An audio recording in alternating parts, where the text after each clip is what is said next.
100 millions d'habitants, 100 millions d'habitants dans toute l'Afrique en 1900. À l'époque, l'Europe, c'est 400 millions, grosso modo. Aujourd'hui, c'est 1,5 milliard. Demain, 2 milliards. En 2050, 2,5 milliards d'Africains. En un siècle et demi. Et nous, on n'a pas bougé. Exactement. Et nous sommes restés à 400 millions. Donc, le rapport de force s'est inversé. Il y avait 4 Européens pour un Africain, il y a désormais 4 Africains pour un Européen. Dernier élément, quand il y avait 4 Européens pour un Africain, qu'est-ce que nous avons fait? Nous avons colonisé l'Afrique. Quand il y a désormais 4 Africains pour un Européen, qu'est-ce qui se passe? L'Afrique colonise l'Europe. Et en particulier la France. On nous a tous appris qu'il fallait limiter les naissances.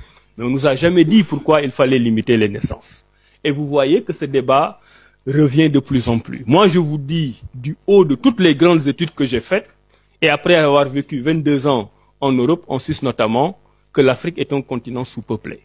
Et je considère que l'Afrique doit continuer à peupler sa terre. Parce que c'est ça qui fera la force de l'Afrique.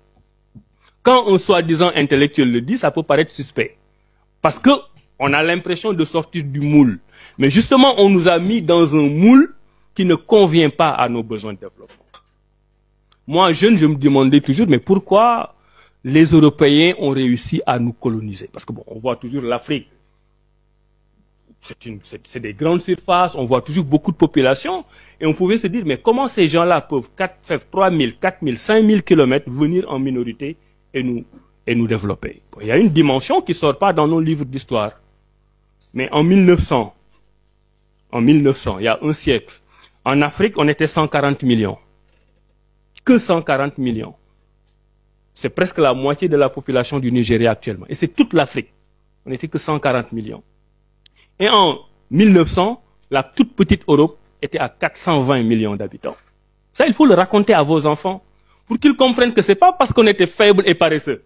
Parce qu'on avait une puissance démographique dans un petit territoire qui était en conquête. Ils étaient 420, on était 140 millions. Donc en 1900, l'Europe était 3 fois plus peuplée que l'Afrique. Maintenant, si on fait une projection, dans une génération, en 2050, nous serons 2,5 milliards. Bravo. Moi, je fais partie de ceux qui applaudissent. Bravo. Et l'Europe sera à 525 millions d'habitants. On sera 7 fois plus nombreux qu'eux. Maintenant, pourquoi il y a ce discours européen sur la limitation des naissances? Parce qu'ils ont compris un trait d'histoire particulièrement important, que les grandes puissances peuvent s'appuyer sur énormément d'autres arguments, mais le premier argument de la puissance d'un pays, c'est sa démographie. Il y a une certaine peur, une certaine angoisse des nations qui ont déjà dominé le monde avec cette puissance démographique, de voir que la balle est en train de se retourner et que demain, eux seront la position du plus faible.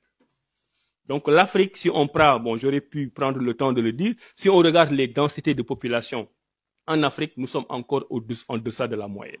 Sauf le Nigeria, qui est même dans une moyenne par rapport à certains grands pays comme le Pakistan ou l'Inde ou le Bangladesh. Donc non, l'Afrique n'est pas surpeuplée. Et je terminerai sur cette question en disant quelque chose qui vient de mes observations. On nous fait croire qu'en faisant beaucoup d'enfants, nous aurons des problèmes. Pourquoi? Parce que l'Européen, l'Américain, quand il voit un enfant né qui est en Afrique, il ne voit pas l'enfant. Il voit la bouche de l'enfant. Il voit l'enfant à nourrir. Il voit les charges supplémentaires. Et il ne veut pas avoir de charges supplémentaires. Mais quand le même Européen ou l'Américain voit un enfant américain ou européen naître, il ne voit pas la bouche de l'enfant. Il voit le cerveau de l'enfant capable de créer des richesses pour faire développer son pays. Donc l'enfant africain est une bouche, l'enfant américain ou européen est un cerveau capable de créer des richesses. C'est à nous de changer ce paradigme pour dire que nous pouvons être pauvres et être en manque de moyens, mais nous voyons en nos enfants des potentiels qui régleront les problèmes de demain.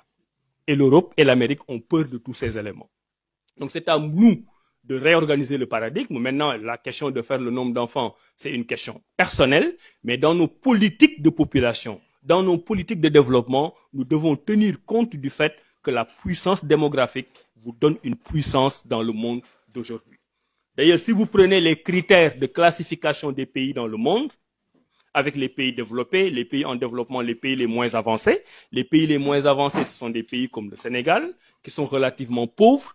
Le critère démographique joue un rôle tellement important que si vous êtes au-dessus de 75 millions d'habitants, quel que soit votre niveau de pauvreté, on ne peut pas vous classer dans la catégorie des pays les moins avancés. C'est le cas du Bangladesh, par exemple, qui aurait le même niveau de vie équivalent au Sénégal. Mais puisque c'est une puissance démographique qui a plus de 75 millions d'habitants, on voit le potentiel démographique qui est totalement antinomique avec l'idée d'un paiement. Et ceux qui font ce classement le savent. Donc, il faut que l'Afrique sorte de ce paradigme. Il nous faut une transition démographique pour qu'en 2050, on ait nos 2,5 milliards d'habitants et qu'on domine ce monde. C'est possible.